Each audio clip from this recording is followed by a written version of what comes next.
Good morning, everyone, and welcome to HD584. Hope all is well. Hope you had a great Super Bowl Sunday. Maybe your team won, maybe they didn't. My team was not in it, so we couldn't win, but I was not pulling for the 49ers. So hopefully none of you are for real diehard 49er fans because you're probably mad at me right now. But all love, all love. I just wanted to see Andy Reid. He's been in the league a long time.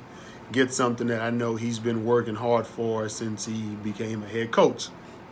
But this week's topics coming up in a few days on Thursday when it's first due.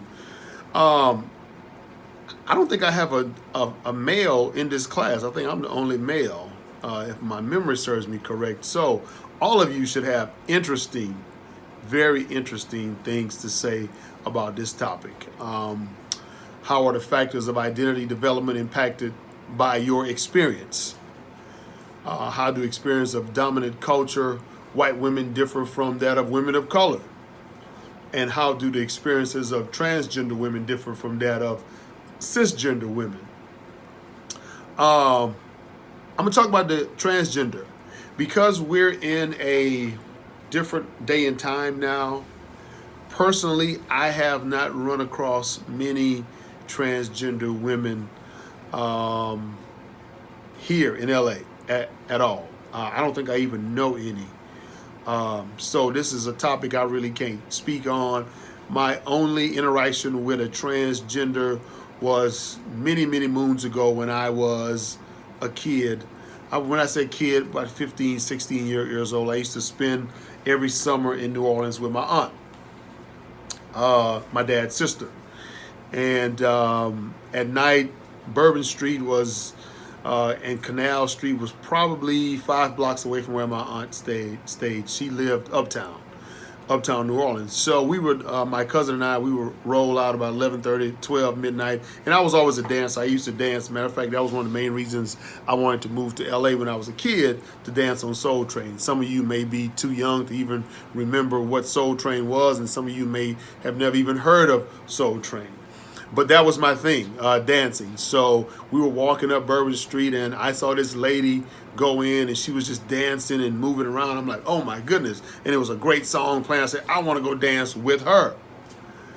Unbeknown to me that her was him. And my relatives laughed at it and joked, and made jokes about it to me, saying, man, how did you not know that was a man and not a woman? Well, to me, he looked just like a woman. And from just the movements, of course, it was nighttime, and I didn't get a chance to see up close and in the face, but from afar, she looked like a woman. And I had a great time for about 3 minutes dancing until they tapped me on the shoulder and said, man, let's go. And once we got outside, they told me, and I was a little embarrassed because I didn't understand. And people will have certain feelings towards you if they don't understand, especially whenever it comes to women. I love my mother. My mother's 91 years old. She'll be 92 in April, and she's still doing everything for herself. My dad passed about 4 or 5 years ago, and they were married for almost 70 years. And I see what women go through. I've seen her go through things as being a black woman and trying to establish herself. And I understand. But when it comes to transgender, that's the only experience I ever had. And I, can't speak that much on it because I only know a little bit. But I feel that transgender women more than likely don't get the same treatment that a regular woman would actually get, especially a woman of color. So the next one is, how do experiences of dominant culture women differ from that of women of color? Easy. I see it in the gym all the time. And white women feel as if they can move around and you're supposed to step on the side and just give them free reign. Some of them, not all. And some of them feel bad about it because that's just how the world is. So the world caters to them. And I know they feel embarrassed because I have friends that are white growing up in Louisiana. I think I expressed this in a video or two before about how it was just black and white.